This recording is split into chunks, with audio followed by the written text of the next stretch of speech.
Good morning and welcome to KidNuz. I'm Tori. Today is Monday, May 15th, 2023. And we begin with a 13-year-old so brave she wants the world to see her scars. Ella Reed was in shallow water near a jetty in Fort Pierce, Florida last Thursday when she had a too-close encounter with what she believes was a 5 to 6 foot bull shark. It bit her in the stomach before she punched it and sent it on its way. But, as Ella told WPLG, it wouldn't leave her alone and came back to get her in the arm, finger, and the top of her knee.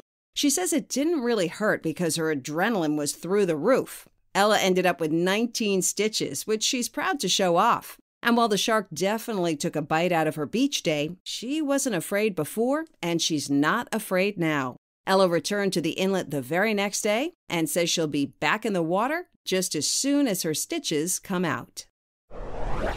It's confirmed. The rogue rock that we told you about last week, the one that smashed through the roof of a home in New Jersey, did indeed come from the final frontier. Scientists studied the 2-pound intergalactic guest and determined that not only is it a rare, stony chondrite meteorite, but it's also approximately 4.5 billion years old.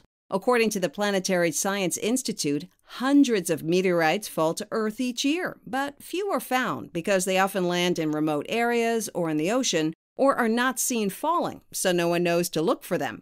CBS Philadelphia reports that only about 1,100 meteorites of this kind have ever been recovered and identified by scientists. They're often named based on the nearest postal address, meaning this latest will likely be officially known as the Titusville, New Jersey meteorite. Remember Dr. Deep Sea, the Florida professor who planned to spend 100 days underwater? Well, he's still there, still teaching his students remotely, but now he's doing so as a world record holder. On Saturday, Dr. Joseph Dituri hit 74 days living at Jules Undersea Lodge, a fixed submerged habitat 30 feet below the surface near Key Largo, Florida. He plans to stay there until June 9th, which would mark 100 straight days without fresh air, sunlight, or a home-cooked meal, all in the name of science. When he resurfaces, he'll go through a series of tests to study the effects of living in a pressurized environment on human health and how those findings might translate to protecting the bodies of astronauts in space. The Windy City is celebrating a new celebrity. It's a massive snapping turtle spotted sunbathing on the banks of the Chicago River. Kayaker Joey Santori was the first to tweet pictures of the rotund reptile and quickly dubbed it Chonkosaurus. Great to see this beast thriving here on what was once such a toxic river, Mr. Santori posted. I can only wonder what it's been eating. According to friends of the Chicago River, as tempting as it might be to get up close and personal with Chonkosaurus, looky-loos should keep their distance as these turtles are ill-tempered and capable of producing a very serious bite. In today's KidNuz notes, don't mess with T Swift. The singer stopped singing Bad Blood during her show in Philadelphia Saturday night to take issue with a security guard. It's not clear what he was doing or why, but it involved a fan close to the stage. Video shows Taylor gesturing to him several times before yelling, "Hey, stop! She's fine," and she wasn't doing anything. Concertgoers say the guards were being a bit too aggressive. As of this recording, there's been no response from the venue or the company that supplies the security.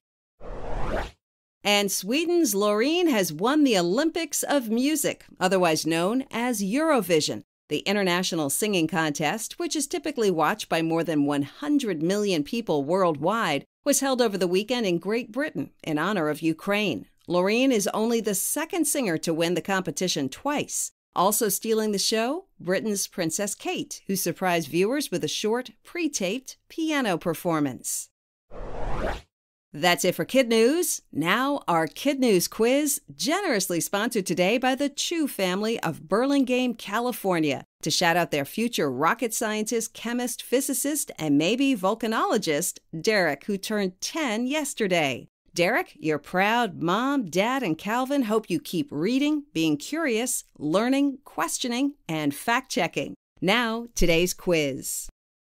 When will Ella Reed, who was bitten by a shark, be back in the water? As soon as her stitches are out.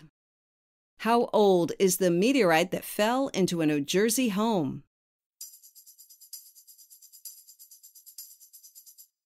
4.5 billion years. Dr. Deep Sea wants to stay underwater for how many days? 100. He set the record with 74 straight days on Saturday. What's the nickname for Chicago's snapping turtle?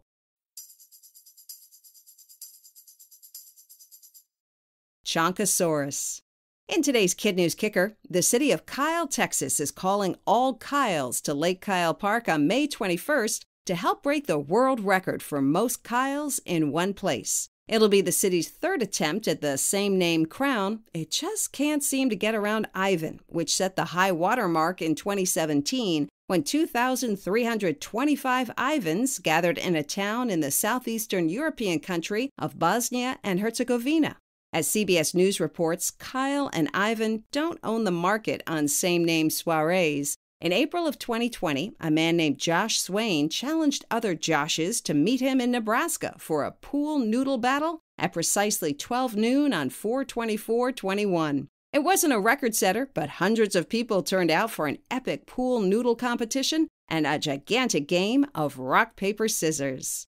Thanks again to the Chu family of Burlingame, California for underwriting today's quiz. Hello to Derek, who turned double digits yesterday. And a shout out to Derek's fellow cheeseballs in Maestro Winter's dual language immersion program at McKinley Elementary. And a KidNuz hello to our other classrooms, including Mr. Stahl and his Tigers at Tyler Run in Powell, Ohio. Mr. Pickett and his Wildcats at William Lenore Middle School in Lenore, North Carolina. And Mrs. Watkins and her squirrels at Laurel in Menlo Park, California. Thanks for listening. Please rate and review us wherever you get your podcasts. And we'll see you back here for more KidNuz tomorrow morning.